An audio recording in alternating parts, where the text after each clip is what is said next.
गिबि गिबियावनो जोंनि जेएसपी एडभाइस 365 चेनेलनि गासै नायगिरि रायजो राजाफोरनिसिम आंनि गोरबोनि अननाय सिबिनाय आरो खुलुमनायखौ बयनिसिमबो बावहरबाय। जों दिनै जेएसपी एडभाइस 365 चेनेलाव मोनसे गोदान भिडिअ आपडेट होनो नागिरदों। बे भिडिअ आपडेटानो जाबाय जोंनि देहा सावस्रिखौ जों माबोरै लाखिनो हायो, बेफोरनि सोमोन्दै जोङो मोनफ्रोमबो समफ्राव देहास्रिनि सोमोन्दै जों बावहाय फोसावलांनो नाजानाय जादों। जों दिनै देहास्रि थामहिनबा हेल्थ आयदायाव जों आदार आरो आबहावानि सायाव सावरायनो नाजानाय जादों। आदार आरो आबहावा, सेथि देहास्रि होननानै बुंब्ला गोरों गोराफ्रा गुबुन गुबुन आयदायाव साननो गोनां जायो। देहास्रिनि थामहिनबा हेल्थनि थाखाय बयनिख्रुइबो गनायजाथावना सानखांथि थामहिनबा WHO वर्ल्ड हेल्थ अर्गेनाइजेशना ओरैबायदि होदों। देहास्रि होननानै बुंब्ला देहा जब्रा एबा खहा गैयैखौल' बुंनाय जाया। सासे गोग्गो देहास्रिनि सुबुङा मोदोम, गोसो आरो हामजायारिनि फारसेथिं गोग्गो जानांगोन। मोदोमनि देहास्रि होननानै बुंब्ला जों मोदोमै मोखाङै राफोद, बाराद्राय मेजेमबो गैया, बांद्राय रानख्रबबो नङा। मोखां, मेगन, खानाय, बिगुर, हाथाइ, आसुगुर गोजों, साखोन सिखोन, जिरायनाय, थाबायनाय, मावनाय, गोख्रों, गांनाय उखैनाय, खिनाय हासुनाय आरो लोगोसे नांगौ बादि देरलांनाय लावलांनायखौनो जों मिथियो। गोसोनि देहास्रि, मेन्टेल हेल्थ। गोसोनि देहास्रि, मेन्टेल हेल्थ होनोब्ला गोग्गो गोसो, जिखि जाया आबहावायाव गावखौ गोरोबहोनो हानाय आखुगोनां आरो एसे दुखुआव गोग्लैसोयै एबा एसेयावनो राग जोङै, माबा जेंनाफोर फैयोब्ला गियाबालासिनो जेंनाखौ सुस्रांनो राहा लानो हानाय गोहो थानायखौनो जों मोनथिनो हायो। हानजा माहारिनि देहास्रि, ससियेल हेल्थ होननानै बुङोब्ला जों मिथिहोनाय जायोदि जों बयबो हानजायाव थायो। मेन इज ए ससियेल एनिमेल। बेनिखायनो जों बयहाबो हानजा बिबान दङ। जों थांना थानायजों लोगोसे हानजानि गुबुन गुबुन सुबुंनि खोथाखौबो जों साननो रोंनांगोन। गाव गावनि गोहो बोलो बादि हानजानि बायदि बायदि फारियाव बिबान लानांगोन। होमब्लासो जों माहारि हानजा फारसेबो देहास्रि गोग्गो होनजागोन। देहास्रि होननानै बुंब्ला सरासनस्रायै जों सोलेरनि देहास्रिखौनो बुजियो। सोलेरनि देहास्रिनि बागै आगोलाव जों एसे सावरायबोनाय जाबाय। दा बेखौ रोखा खालामनोब्ला गाव सिखोन साखोन, पार्सनेल हाइजिनखौ जों जेब्लायबो गोसो होनांगोन। जों सानफ्रोमबो दुगैनांगोन। मानोना बिगुर मोदोमा जिनिर जाब्ला गाराय, खुजालि बायदि बायदि बिगुरनि जब्रा सोमजियो। खर'खौ सम सम साबोनजों लोबनानै साखोन सिखोन लाखियाब्ला थेमा, थाम्फै, खावफि, सानफ्रोमबो हाथाइ मानजिनानै खुगा सुवाब्ला हाथाइ गुदिनि मोदोम, सालाइ आरो खुगा सिङाव बायदि बायदि जब्रा एबा गाराय सिथर जायो। आसुगुरखौबो हाबाय थायाब्ला लावनानै आसुगुर सिङाव जिनिर हाबनानै थायो आरो जानाय समाव जाग्रा बेसादफोरजों जोंनि उदै सिङाव हाबलांनानै बेराम उजियो एबा सोमजियो। गावनि गानग्रा जोमग्रा जि जोमखौबो साखोन सिखोनै लाखियाब्ला बेनिफ्राय खुरु खुजालि, थेमा, उराव थेम्फोरफोर सोमजियो। जानाय लोंनायावबो समबादि रेगुलार जायाब्ला जब्रा सोमजियो। समबादि उन्दुनाय, सिखारनाय, मावनाय दांनाय, जिरायनायाबो देहास्रिनि थाखाय गोनांथार।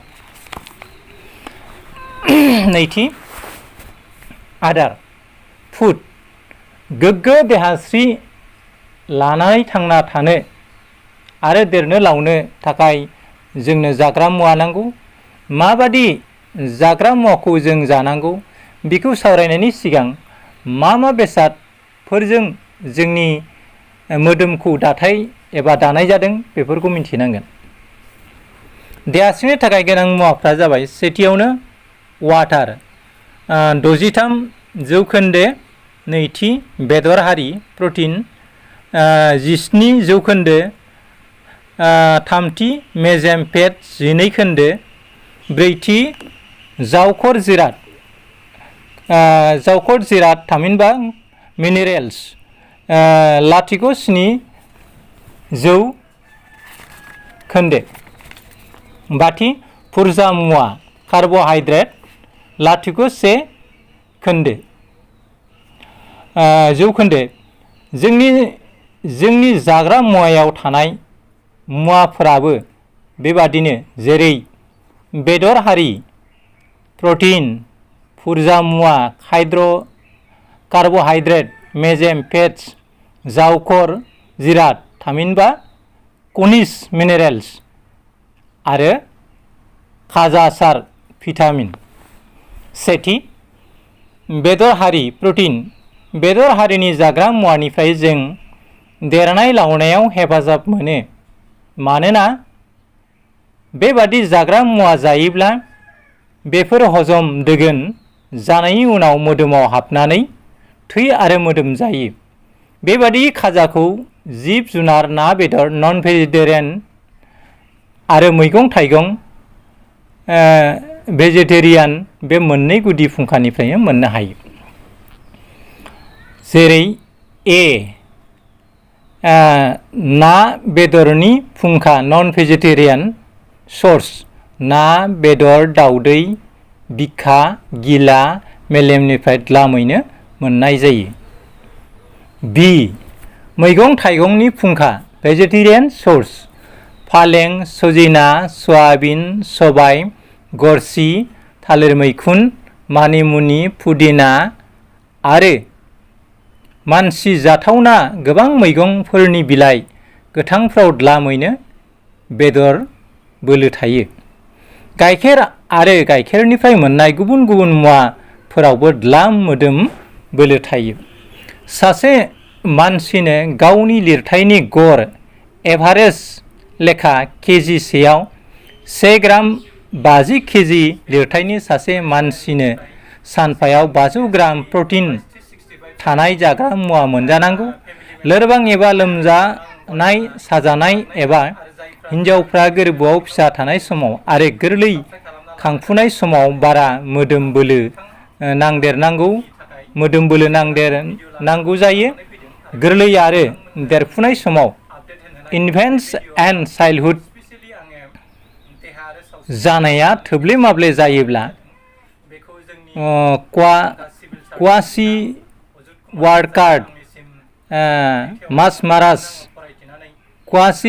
वार्कार आरो मासमारास होननाय जब्रा सोमजियो।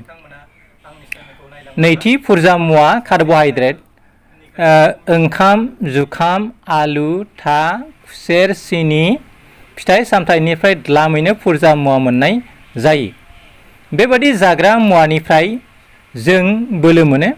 जोंनि बे फारसेथिंनिफ्राय जाग्रा मुवा फुरजा मुवायाबो बांसिन थायो। गोनां बेसादब्लाबो बेफोरो जोंनि मोदोम सिङाव बारा थुबुर जाहैबाङा। थामथि मेजेम फेट्स। बेखौ मोननायनि मोननै फुंखाया जाबाय मैगं थाइगं आरो ना बेदर। मैगं थाइगंनि फुंखा गाइखेर, माखन, गिहु, गाइखेरनि गुबुन गुबुन बेसाद, बादाम, नारेंखल, बायदिसिना थाव, बेसर, थिमि, ना। ना बेदरनि फुंखा ना बेदरनि मेजेम बिदै, मेजेम आवलिनानै थानाय गोबां खाजासार vitamin A, D, E, K मोनो। मेजेमा मोदोमखौ दुंब्रुद लाखियो।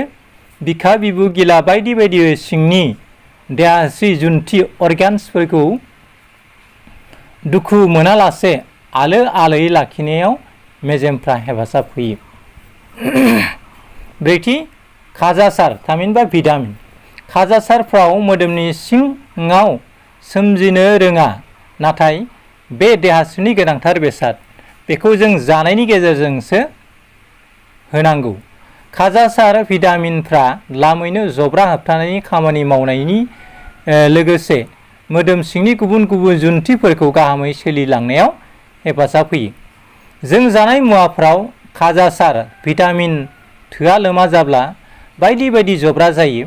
खाजासारखौबो जों मोननै बिफानाव राननो हायो, जेरै ना बेदर जायै भेजिटेरियान आरो ना बेदर जाग्रा नन भेजिटेरियान। मैगं थाइगंनि फुंखा, बिलाइ, मैगं, गोथां मैगं थाइगं, फिथाइ सामथाइ आरो गाइखेर। बुंफिनदों, मैगं थाइगंनि फुंखा, बिलाइ गोथां, मैगं थाइगं, फिथाइ सामथाइ आरो गाइखेर। ना बेदरनि फुंखाया जाबाय ना बेदर, दाउदै। खाजासार भिटामिनफ्रा मोननै रोखोमनि थायो, दैयाव आवलिग्रा वाटार सल्युबल आरो थावआव आवलिग्रा फेट सल्युबल। दै आरो आवलिग्रा खाजासारनि मादाव बि कमप्लेक्स गौथुम एबा भिटामिन सिआनो गोनांसिन।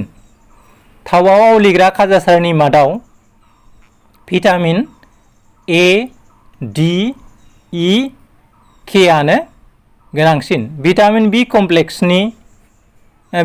कमप्लेक्सनि थोआ लोमा जाब्ला आथिं आखाइ मिजिवनाय, सानाय, खुगा सालायनि गाराय, मोदोम माननाय, थै खिनाय, थै गैयै आरो बावग्रा जब्रा जायो। भिटामिन सि, नारें खमला, नारें खाजि, फान्थाव गोखै, आमलाइ बायदि गोखैफ्राव गोबाङैनो भिटामिन सि थायो। मोदोम सिङाव बिनि थोआ लोमा जायोब्ला हाथाइ मोदोमनिफ्राय आरो बिगुर सिङाव थै गग्रा जब्रा एबा स्कारभि जायो। बौनाय गारायनिफ्राय थैया थाद'आब्ला गारायाबो रानद'आ जायो। बाथि थावआव आवलिग्रा खाजासार fat soluble vitamin A. Vitamin A गोमो आरो गोमोन फिथाइ जेरै थाइजौ गोमोन, मैथ्रु गोमोन, जोगोनार गोमोन, गाजर बायदिसिना फिथाइयाव भिटामिन एखौ गोबाङै मोननाय जायो। गोथां मैगं थाइगंफ्राव मोननो हायो, जेरै ना बेदर, दाउदै, गाइखेर, गिहु, माखनफ्रावबो द्लामैनो थायो। जाग्रा मुवायाव बिनि लोमस्लाबैयाव मोनायाव नुयै खुकुरि खाना जब्रा जायो। खाना गुबैबो जालांनो हायो। बिबु आरो बिगुरनि गाराय आरो जब्राबो जानो हायो।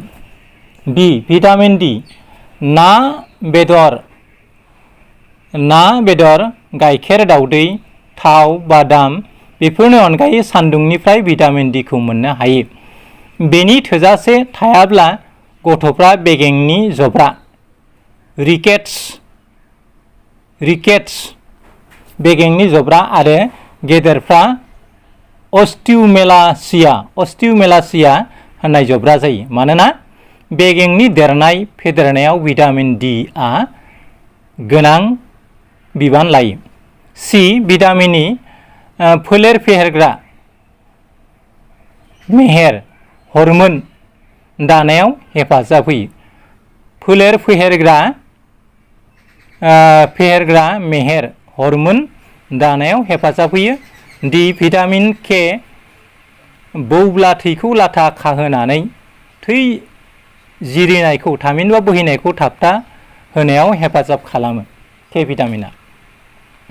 द जावखर जिराद मिनेरेल्स बेगें हाथाइ दानाय, थै खारसार होनाय आरो मोदोम सिंनि बायदि बायदि खामानिनि थाखाय मानसिनि मोदोमाव मोन 24 रोखोमनि जौखर जिराद नांगौ। बेफोरनि मादाव केलसियाम, फस्फरास, सोर, लहा, आयरन, सडियाम, पटासियाम, क्लराइड, जिंक, आयदाइन्सफोरखौ नांसिनगौ। गाइखेर, ना बेदर दाउदै फिथाइ सामथाइफ्राव आरो गोबां मैगंफ्राव गोबां केलसियाम दं। थै बांहोनायनि थाखाय जोंनो सोर लहानि गोनांथार आयरननि गोनांथिथार। मैगं गोथां, ना बेदर, गुर, दाउदैयाव नांगौसेबांनि सोर थायो। सोर एबा आयरना थोजासे थायाब्ला थै गैयै एमिनिया जब्रा जायो।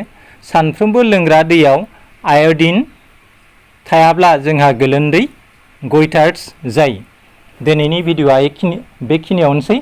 फैगौ बुब्लियाव जोङो फिन बेबायदिनो सावस्रिनि सायाव सावरायनाय भिडिअ लानानै फैदों। दिनैनि भिडिअखौ जायफ्रा नायगासिनो दं बिथांमोननिसिम फिन आंनि खुलुमनाय आरो सिबिनायखौ बावहरबाय आरो लोगोसेयावनो जोंनि जेएसपि एडभाइस 365 चेनेलाव जायफ्रा गोदान बिथांमोना अननानै आंनि जेएसपि एडभाइस 365 चेनेलखौ साबस्क्राइब खालाम। लोगोसेयाव खाथियाव थानाय बेल आइकनखौ दाबायनानै हो जाहाथे जोंनि गोदान भिडिअफ्रा नोंथांनिसिम अरायसम आपडेट सहैबाय थायो। एसेनोसै, गोजोन्थों, खुलुमबाय।